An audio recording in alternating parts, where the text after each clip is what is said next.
Vance Bastion, here with my co-host S.A. Baz Collins for today's Written on the Edge Spotlight. Today we'll be diving deeply into the illusion of TikTok. Baz, what do you think?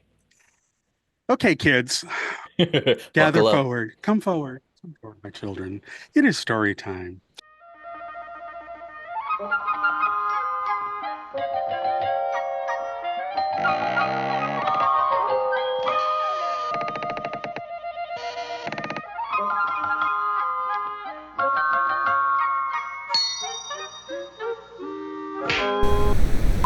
And I'm going to start this one off with a personal story that I think will highlight where my position is on all of this. I'm going to tell you a little story about my granddaughter, my queer granddaughter.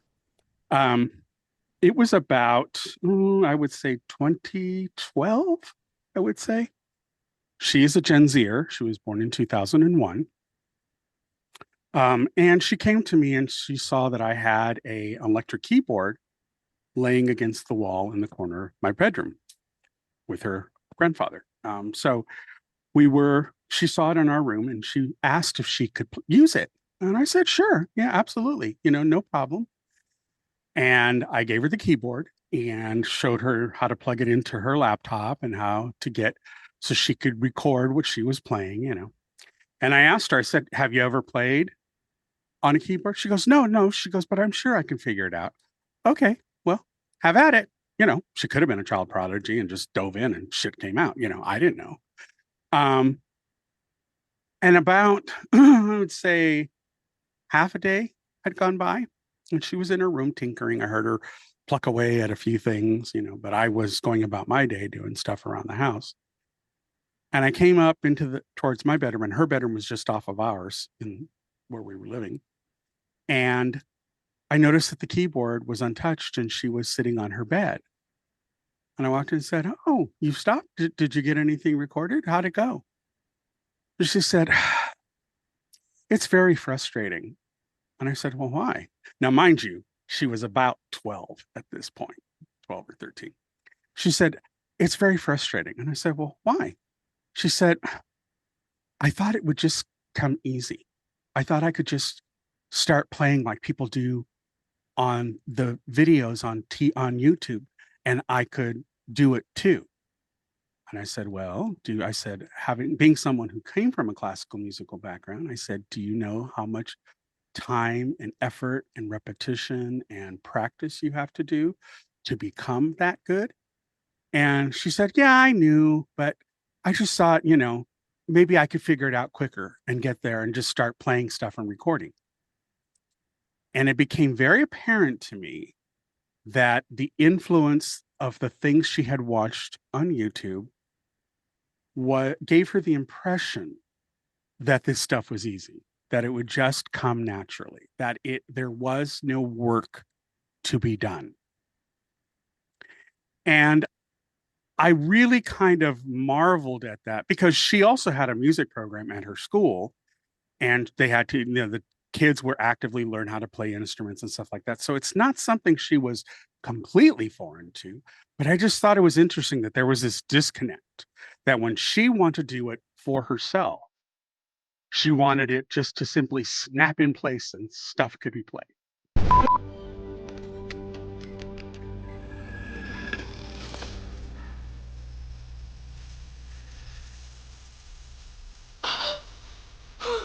Holy shit.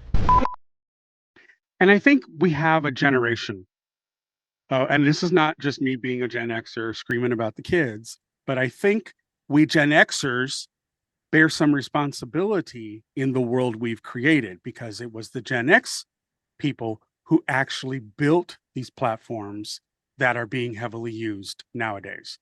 And so I think we have a slight responsibility in the disservice we've done to youth who were handed an iPad at the age of 2 and realized that they held, very quickly, that the world was in their hands. They could look at anything that they wanted to, and whether or not it was a good thing that we were doing. And I say this to preface all of our discussion now on TikTok and the illusion of TikTok, is that with the recent situation where they're trying to outlaw it and know that the outlaw is rather dubious. AOC really kind of made it clear, and I'll put a clip up here of what she said about it. I want to talk a little bit about this TikTok ban, which I voted against, by the way, since this is coming up soon. Last year, when they brought this ban up for a vote, number one, they said it's a national security issue, it's a national security issue. I said, okay, that's serious. Let's see the case. Let's see the intelligence. Let's see what's going on. I can tell you that what was presented to all of the members voting on this thing was not very compelling. Like there was no real information that was given that was a smoking gun, that was anything specific. It was very vague, not convincing, and frankly, it was not convincing to many other members as well. In fact, very high-ranking members on the House Foreign Affairs Committee came to me after the briefing, and they were very shocked and pretty surprised at the lack of substantive information in the briefing. They were genuinely expecting there to be some real or compelling intelligence shared that would substantiate the argument. And there just wasn't. And they were surprised at the lack of information presented at it.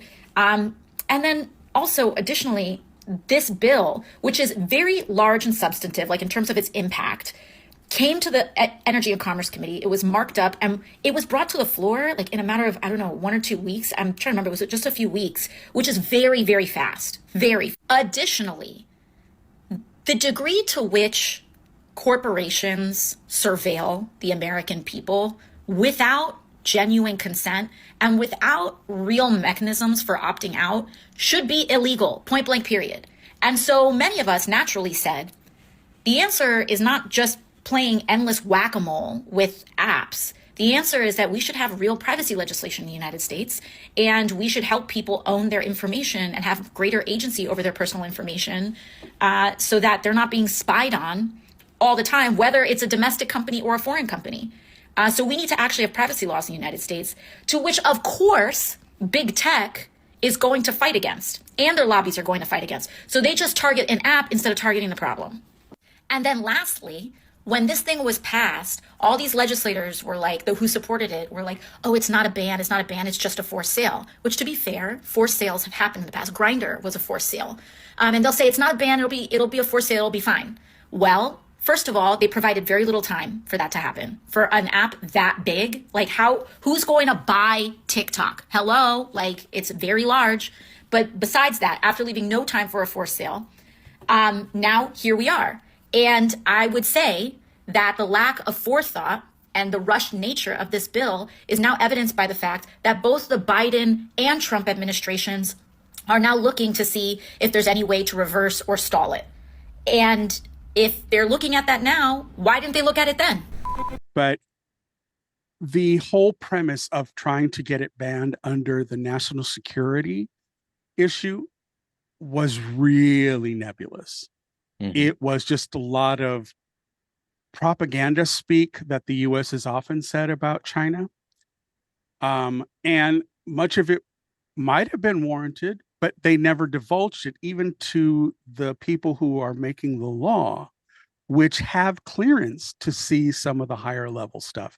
And AOC clearly states they kept it really vague, even to them. Well, how are you supposed to write a law and address issues you're concerned with on a national security level when the security people aren't telling you what they're most afraid of? So I understand the children's angst and their ire over how this whole thing has gone down. I understand the economy that they've built for themselves in TikTok. Vance and I are not heavy users of it. We know of it. I may have scrolled a few times on it, but it's not a dire part of my life. It could go away and it really wouldn't matter to me because I know something else will come along that will replace it. Mm-hmm. So it's the nature of the beast. It's Vine 2.0. It's just another cycling of that. And I understand all of these kids who have made a bit of money, some of them a lot of money. But I don't know that it's always been healthy for them from a mental state. I also don't know that the attention that they garner that becomes an addiction to validation is a good thing. And this is not just me being an old man shaking my cane, get off my lawn, I'm not trying to do that. I'm all for innovation. I'm all for exploring technology and how it can improve our lives. But that is the key. How does this improve our lives? Other than monetarily, you gain some monetary once you gain a certain level of fame on the platform.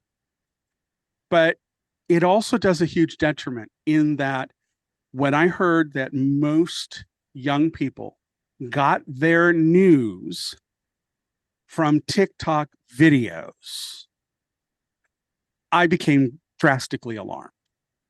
And that's not because I want them to watch American corporate news. I'm not saying that at all.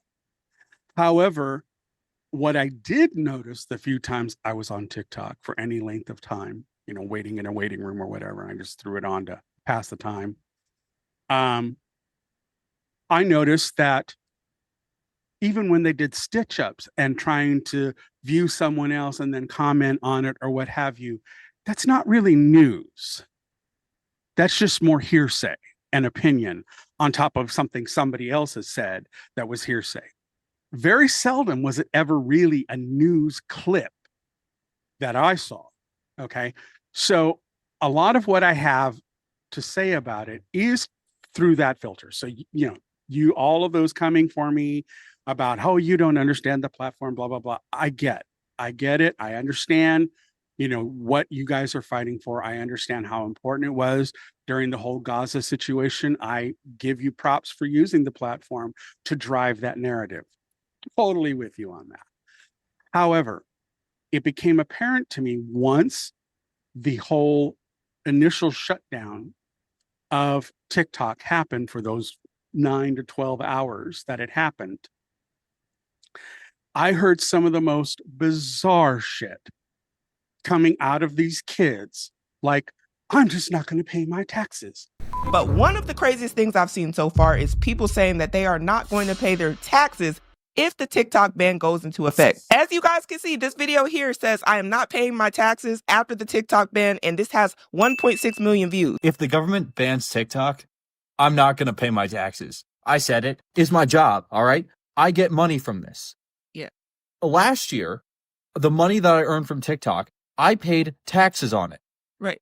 This year, I'm not doing that, all right? If you can't take away my job and then still demand taxes, that's not how this works, all right? Here's what I think about that. While I can understand his frustration and the fact that his employment might be gone because of the ban of TikTok, I don't think the IRS is a group of people you want to mess with. I don't think that's a good idea. I don't think that's very wise. I think if they have any knowledge of you making any money on TikTok, just pay the money. They're going to garnish your check and do a whole lot more if they find out where you work at next or whatever the case may be. Bitch, did you realize you just said you were going to commit a felony on fucking camera with a name that can be traced back to you? Do you know that they didn't get Al Capone for any of his mafioso crimes? It was on tax evasion. Can I step in before we talk about the dark 9 hours? I did use TikTok for both of the last 2 elections to see what people were saying. And the reason this ties into what you were saying and the reason it's important is because I paid attention to the algorithm. The more I looked at angry left pundits, the more that's all I saw. Yeah. And the reason I think TikTok is a problem, and I'm not actually focused on the creators in this argument. I'm focused on the billions of people doing this all day long. Because what was happening is the videos they stopped and watched for a long period of time, the videos they searched for, or the videos they liked drove the wedge or the slice of what they were allowed to see smaller and smaller and smaller. It's a rabbit hole. So their little thumb movement was only showing them things that were feeding whatever frenzy lock they were in. Yep. Now, in one of my family members' cases, that was fart videos. Tell you. That was a bad choice on my part.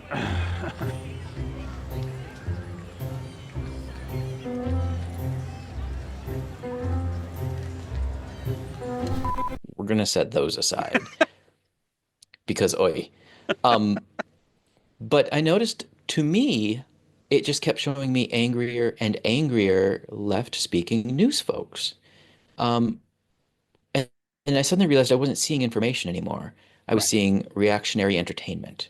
That part. And that is where all of a sudden all useful data for me to make an informed decision on the last two elections was no longer on TikTok because Yep. all I was seeing was anger. And people were angry in both last elections. I'm not denying that. But TikTok driving people specifically toward outcomes.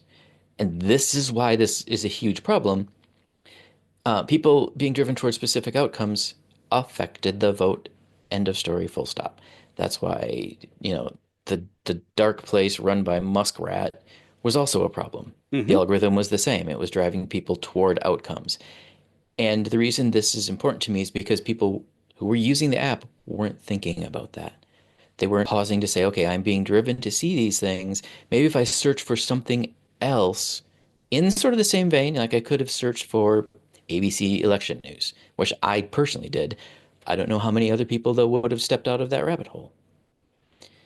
So people were being people who were already in sort of an angry mode were being driven towards more anger.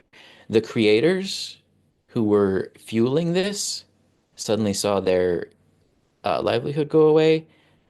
They were being fed where to go next by the algorithm as well. And this is where I want to turn it back to Baz because this is why they were willing to commit felonies, is because they were being driven to what would be the next best thing for them, according to Zhao. Sorry, exactly. mispronounced.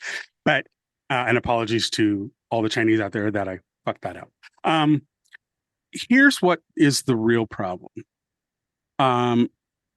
TikTok also, because of what Vance just explained, also prepped this migrant audience to Zhao to see China for what the CCP wants you to see. And there is a wonderful, wonderful queer woman who's Chinese, who has a Chinese, citizenship. She has a passport, a Chinese passport. She has a couple of positions here. I want to include you in on watching these little clips, these snippets, where she implores, especially queer people who are going to Zhao, the dangers of what they're perceiving. First of all, advanced technology. Does China have advanced technology? Yes and no. I said yes because technically China has great technology. It's a big country with a huge population. It wouldn't be that difficult to find some, very smart people to, do the very smart things. But also no, because like I said in my first video, if you want to register a company in China, you will have to cooperate with the Chinese government. If they ask you to, there's no bargain, there's no negotiation. It's just like you have to obey. So with the technology we're talking about, especially information technology, it just comes with a lot of restrictions or limitation or whatever you want to call it. I leave about this like Xiaohongshu, like this Red Note thing, just for AI. The Chinese AI is a complete different thing. Like there will be certain things that you cannot ask the AI machine. There will be certain things. Let's say if you want to generate some AI photos, there will be certain things that you cannot generate, especially about that somebody, you know who I'm talking about, right? So yeah, does China have like good technology? Yes, but it comes with a lot of restrictions and limitations and stuff like that. If you are a tech person or you know someone who is a tech person, it wouldn't take so much time for that person to do the research and figure it out. So yeah, that's about the technology. The second thing is financials. I watched this video, there was a Chinese guy talking in English saying like there's no homeless people in China because no matter how poor you get, you can still easily afford a place to stay and feed yourself, and it's unfortunately not true. I wish I could say he's right, but he's not. One of the things that I have been doing in China is actually homeless charity. So I've seen it with my own eyes. There are homeless people. The difference between American homeless people and Chinese homeless people is Chinese homeless people were actually forced into the shadow. Many of them were pushed away from the roads and mainstream media. They live like cockroaches. I cannot even dig too deep into it because I'll just get emotional. But yeah, low income is not just an US thing. Also not just a China thing. It's a global thing. It's a global problem. And I've seen some people being so surprised about seeing tall buildings and metro stations and things like that in China, saying that this is a proof of Chinese people having like much better life compared to US citizens.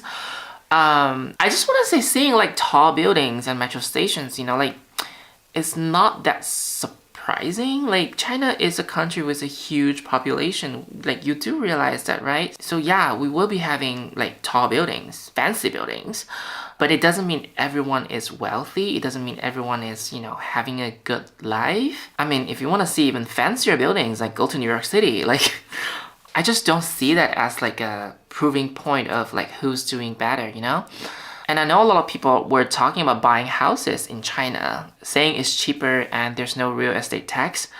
Let's even ignore the currency difference. There's one thing that I feel like a lot of Americans wouldn't be happy with if that happens to them. Take COVID as an example. Can you accept the government or whoever in charge breaking into your house, spraying alcohol all over your house, your beddings, your computers, electronics, everything in your house, and even kill your pet if you have the virus?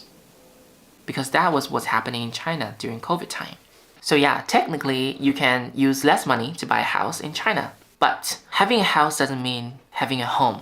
Having a home is supposed to be, this is only my place and I'm supposed to feel safe within it. I shouldn't have to worry about people breaking into my house. And I'm not talking about thieves, I'm talking about people working for the government. You can't even call the police for that. So is that what you're willing to sacrifice? That's something that you need to think about. Now moving on to discrimination against LGBT and Black communities. I was actually mainly talking about this in my last two videos because that was mostly what I was interested in. But I just want to clarify something, put something off my shoulder, since some people had misunderstood my meaning of like this Red Note banning LGBT thing, What I mean by banning LGBT and censoring Black people content and stuff like that is, let's say if you are a LGBT person, you can stay on platforms like Red Note as an individual blogger. You can post certain things about your personal life. You can tell people that you are LGBT. You can even post gay marriage, gay weddings, from like other countries. But here's the but. The moment when you try to voice your opinion about, you wanting to get married, or you want to start a NGO for LGBT people, or just simply host events for LGBT people, such content will most likely get banned, deleted, censored. So that's what I'm talking about. And the same thing applies on Black people as well. Can Black people have their own like Red Notes accounts, or any Chinese social media accounts? Yes, of course. Can they post about their life? Yeah, of course, you can talk certain things about your personal life. But the moment you want to talk about like, oh, China has racism, like, I'm not afraid of racism in China, things like that, boom, your video's gone. And I had actually shown you guys one great example. So that's what I mean by banning content related to these people. I'm not saying these people cannot create their accounts on the internet. I'm just saying there will be things that they don't want you to talk about. For censorship, freedom of speech, and safety, I cannot dig too much into it. I know a lot of things, but I'm just not in a safe place to tell you guys everything that I know. But one thing I can tell you guys is things you see on Chinese apps don't represent the entire China. Spending a few days to take a peek at a country doesn't make you fully understand China or how it works. Even if you had traveled to or even lived in China before, with the culture and language barrier, you may still don't understand everything in China. One thing that could be shocking to some of you is I am actually putting myself at risk talking about such things.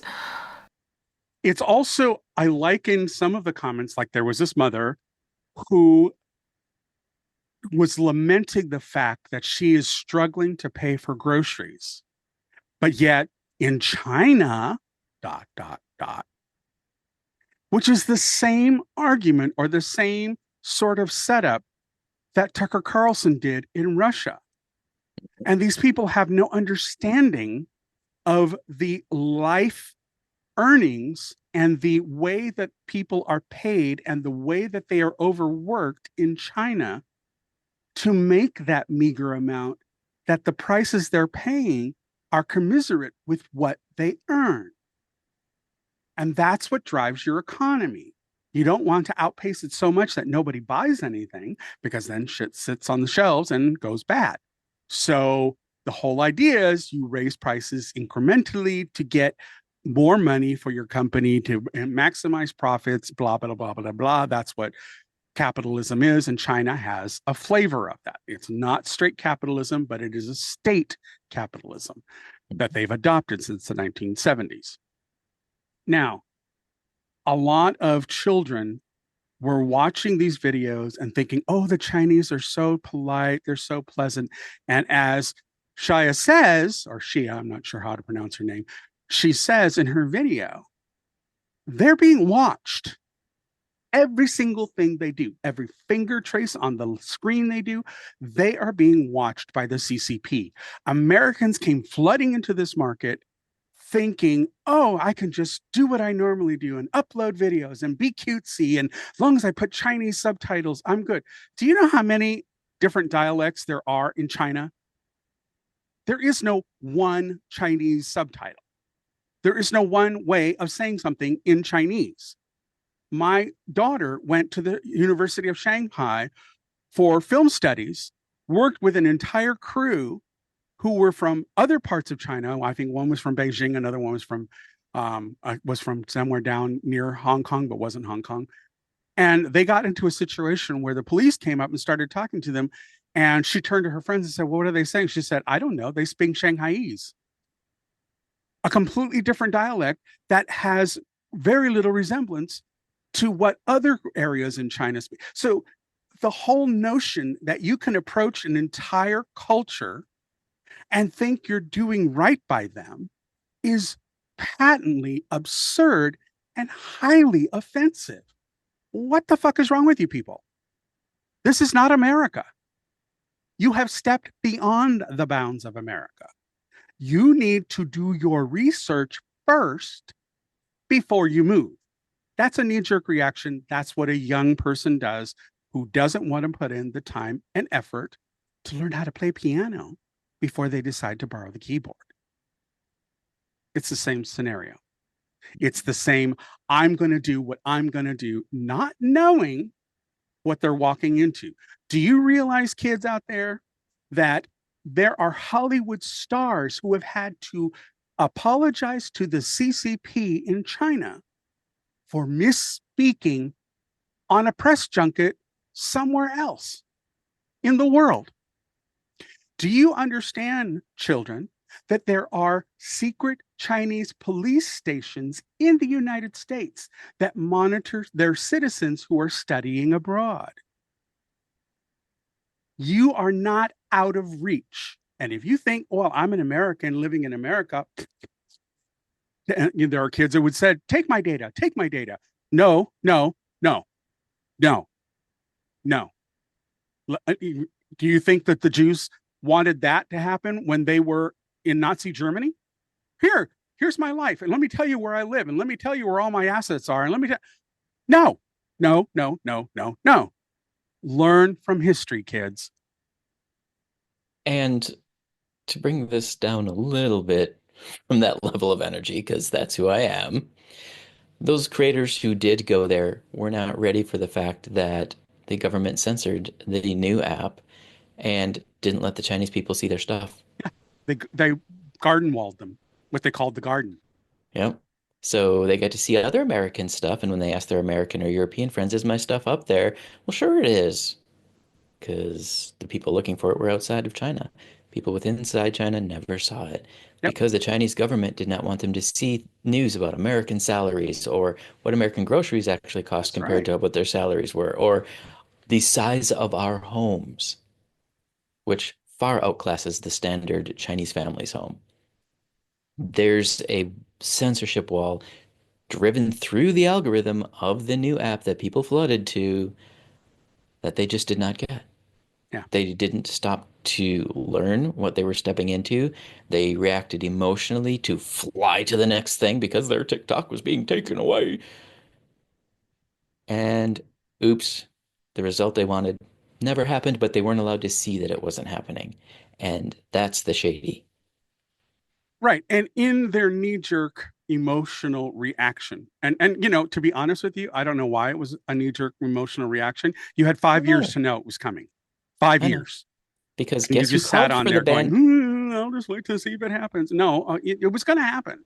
Guess who If they're called for the talking ban about it, initially? they will eventually get there. So, the writing was on the wall a long time ago.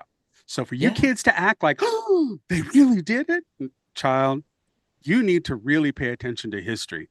And I know this is something we're going to put a pin in because one of the things I want to talk about in a future episode is the devaluation and the devolving learning process in education and why Trump and the rest of them want to defund and disband the Department of Education.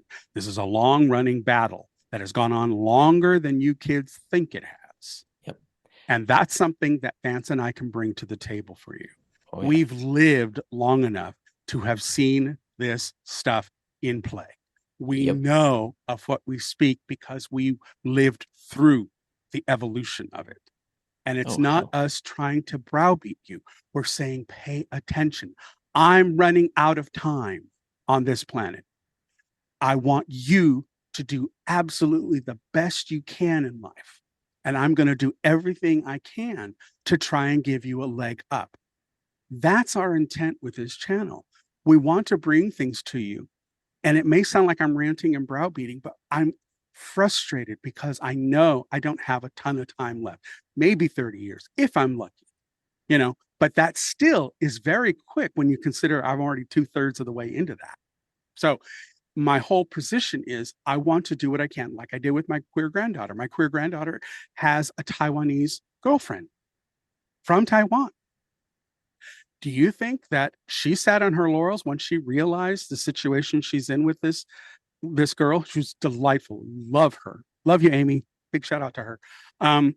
But she did her homework. She knows what the political drama that's going on between Taiwan and China, and she keeps up on it. Amy's mother is a member of the government.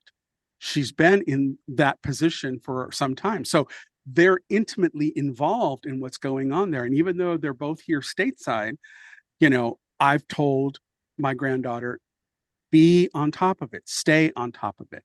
You don't want to go there, be there, and then have China decide to pull something. You want to make sure you know what the lay of the land is. And so likewise, I don't mean to browbeat the kids in this sense. I am understand and hear it through my frustration that I want you to do better. I want you to be successful. I want you to be happy in what you do. But you need to be on guard because, as I told my granddaughter, for all the viewing you do out there, you're not paying attention to who's in the darkness looking back. Hmm. Those who do not understand their history are doomed to repeat it. And speaking And of history, we are in an era where we are replicating quite literally what happened 100 years ago, including the pandemic. mhm, We have yellow journalism. It's back in full fledged. And if you don't know what that is, Google it. You will find out very quickly how much of our world is repeating itself because we didn't learn the lessons that we should have from our ancestors. So things are coming around full circle, kids. Pay attention. Wake up.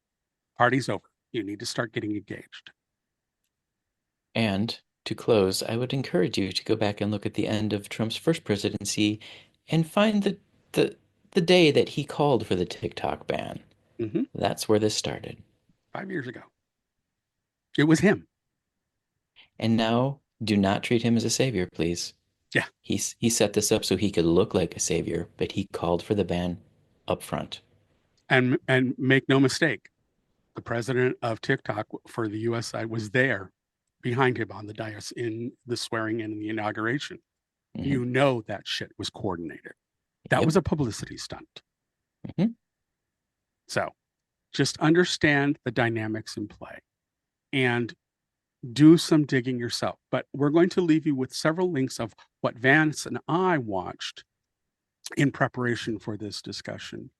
I also have two channels that I want to recommend that you watch. Don't take everything they say for rote.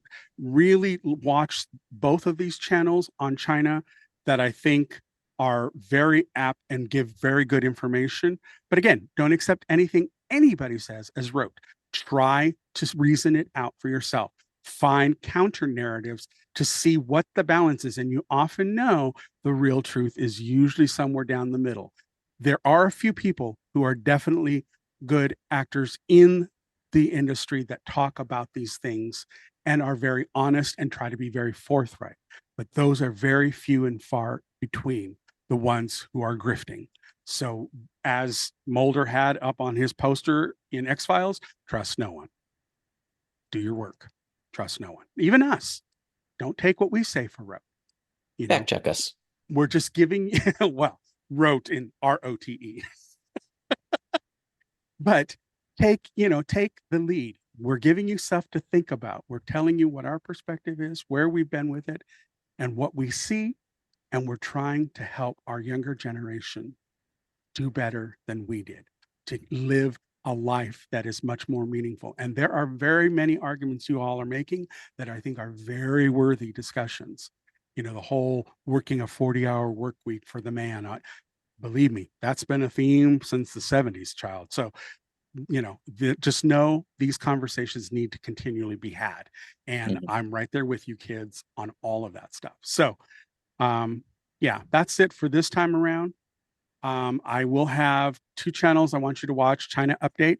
Tony is a great economist. He actually lives in China, but he is English or an Australian. I'm not quite sure. I know he's back in Australia on holiday right now, but he's still doing daily videos on China and what's going on. And you need to watch his channels because he is very thorough and very, very exacting with how bad things are truly getting in China, things that aren't covered in US media, things that fly completely under the radar, but he's there on the ground and actually sees what's going on.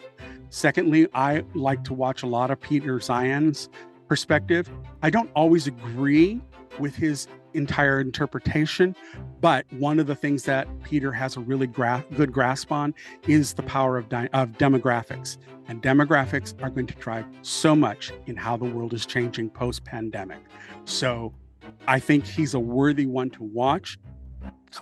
He has an agenda that pushes certain narratives, and it becomes clear the more you watch him. But I do think he's spot on several of his points when it comes to demographic and the level of where the world is as far as birth rate goes. We're going to have a lot of countries that are going to disappear just because the birth rates aren't there, and they're going to dwindle in the next 40 to 50 years. You'll be surprised how many of them are going away. So definitely look into that. And all of the links that we use to have this discussion will be in the description down below. Start there, use it like a rote Wikipedia, and just go from those links and start diving down yourself and drilling down into what these people are saying on this very, very important topic. And please, children, take care. Make sure that you protect yourselves and don't admit to crimes on TikTok. Stop it. They're watching. Uh-huh. That's it for today. We encourage you to find one or two more expert videos on this topic and come back to discuss with others. And as you do, please remember to separate emotion from fact and entertainment from education. Smash that like symbol, and then whack the subscribe button so you get the alerts for new episodes. We'll see you next time under the spotlight. Bye-bye now.